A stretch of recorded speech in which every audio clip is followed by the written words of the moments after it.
Chapter 7. I know you are, but what am I? I'm not offended by all the dumb blonde jokes because I know I'm not dumb. I also know I'm not blonde. Dolly Parton, singer, songwriter, actress, altruist, businesswoman, bright shiny light. A friend of mine, a brilliant writer, once called me in a panic when she suddenly became frozen with fear over the subject matter of the book she was working on and could no longer bring herself to write it. Her book was, among many other splendid things, very personal, dark, and twisted, and my friend was concerned that it was too much. That it was crossing the line. That she was exposing herself as a giant weirdo pervert freak. This brings up something that's so important to have a firm grasp on if you're going to get anywhere near reaching your full potential in this life as a writer, an artist, a business person, a parent, a butcher, a baker, a candlestick maker, or as a fully realized and evolved human being in general. Do not waste your precious time giving one single crap about what anybody else thinks of you. Imagine how liberating that would be. Other people's opinions motivate every move we make in our teens and our 20s. And, as we age, if we're moving in the right direction, our obsession with how we're perceived by others begins to trickle away, but very few of us are able to escape its pointless grasp completely. Meanwhile, the truth is, the only questions you ever need to consider when making decisions about your life are: 1. Is this something I want to be, do, or have? 2. Is this going to take me in the direction I want to go, not should go? 3. Is this going to screw over * anybody else in the process? We throw a wet blanket of ho-hummy over our lives when we live, in fear of what others might think, instead of in celebration of who we are. Yes, it's part of our survival instinct to care, get booted from the tribe, and you'll freeze to death, or starve, or be eaten by wolves. But because we have big brains and the ability to manifest anything we set our minds to, there is another version that's equally plausible: get booted from the tribe and start, or find, another tribe that's more your style.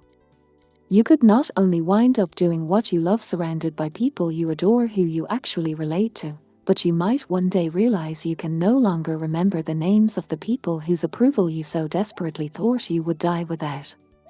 Nobody who ever accomplished anything big or new or worth raising a celebratory fist in the air did it from their comfort zone. They risked ridicule and failure and sometimes even death. Think of the Wright brothers.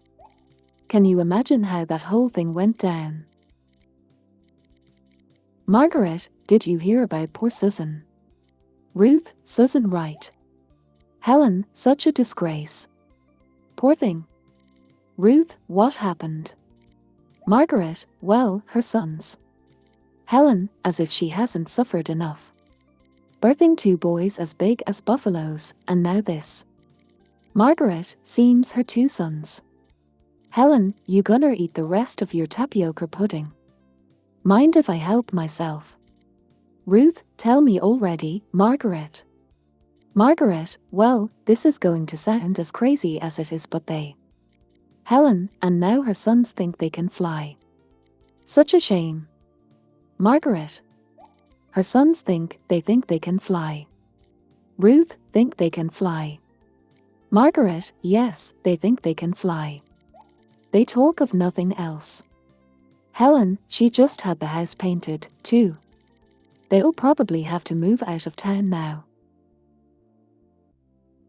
Once you step away from the herd and let your true self shine, you'll probably find yourself in front of the opinion firing squad, especially if what you want to do is extraordinary and outside of everyone's comfort zones, which is why so many people run screaming from the lives they'd so love to live. Merely allowing yourself to be seen is a risk. I mean, look at how we treat celebrities there. Every move is picked apart and passed around and discussed and judged and photographed without makeup on. It's a wonder that only half of them spend time in rehab. You are responsible for what you say and do. You are not. responsible for whether or not people freak out about it. Two people can walk out of the same movie, one person clinging to the walls, bloodshot and devastated, leaving a trail of tissues, more moved by this film than any other film in the history of cinema, while the other person goes marching up to the ticket counter and demands her money back because she thought it was the worst piece of garbage to ever be projected onto a screen. One movie, two very different experiences. Why? Because it's not about the movie, it's about the moviegoers.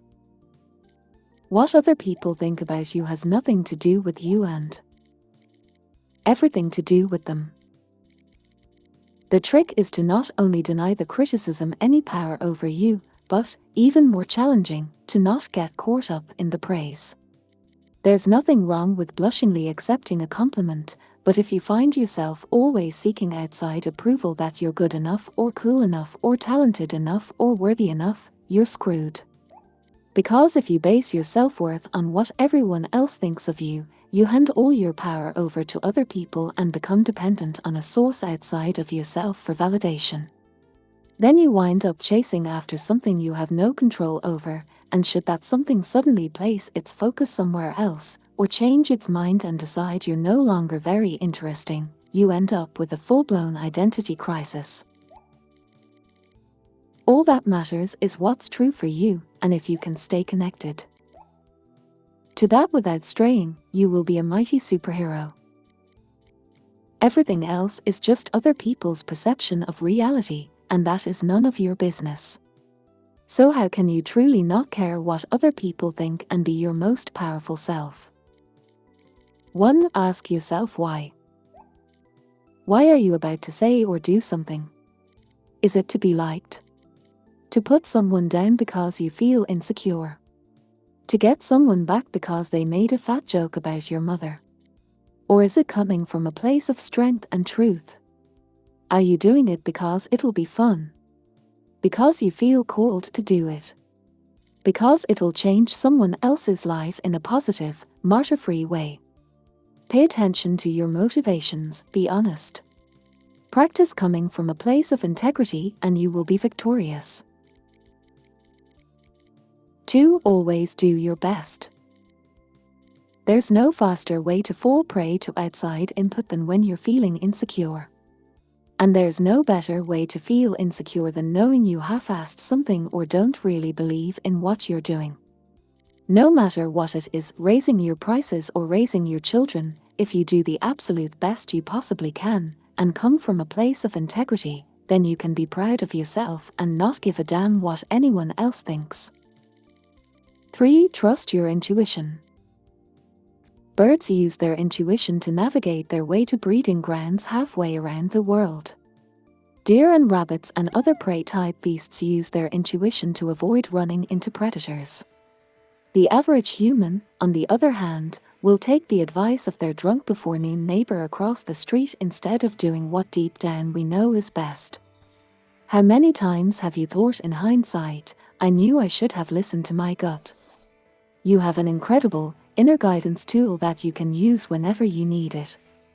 Tell everyone to shut up and go away, get quiet, give yourself room to feel and think. You have all the answers inside of you. Practice sharpening your intuition, take the time to strengthen your connection to source energy, and trust that you know what's best for you. The more centered and tuned in you are, the mightier you will be. Look for more tips on how to do this later in this book. 4. Find a temporary role model. Find a mentor or a hero or a role model. Get clear on why this person is impressive and inspiring to you, and when faced with a challenge that leaves you guessing how to react, ask yourself, what would my hero do? Not caring what others think is a muscle that can take some time to build up, so use this trick while you're still getting strong, and before you know it, you'll be able to ditch your hero and start asking yourself, what would I do? 5. Love yourself. No matter what anyone else thinks. Important note about outside opinions: while you are unauthorized to base your self-worth on what other people think, it doesn't mean you should miss out on the opportunity to benefit from outside input altogether, especially input from those who know you well. There is such a thing as constructive criticism and constructive complimenting. But whether or not they are constructive depends on you. For example, if people have been telling you for years that you're a hothead, that they feel like they can't be open with you because the second you disagree with them you blow up in their faces, ask yourself, is this true? Be honest. Can I use this information to better myself and the lives of others? If the answer is yes, commit to making the necessary changes. If the answer is no, let it go. Same goes for compliments. If people constantly tell you you're a good listener, ask yourself, is this compliment true for me? Can I use this information to better myself and the lives of others? Again, if the answer is yes, figure out how you can capitalize on it. If the answer is no, let it go. Sometimes it's easier for other people to see what we can't see ourselves, so if they can help us connect with our truths and live happier, more authentic lives, then it's worth taking the time to listen. It still ultimately comes down to what's true for you, however, so the more connected to your inner truth you are, the easier it will be to use outside opinions to your advantage, rather than let them rule your life. Asterisk, the definition of screwing someone over is taking their money and doing a lousy job, or destroying their water source, or enslaving populations, things like that. Your mother being disappointed, or your father disapproving, or your friends being outraged does not qualify as screwing someone over. Chapter 8.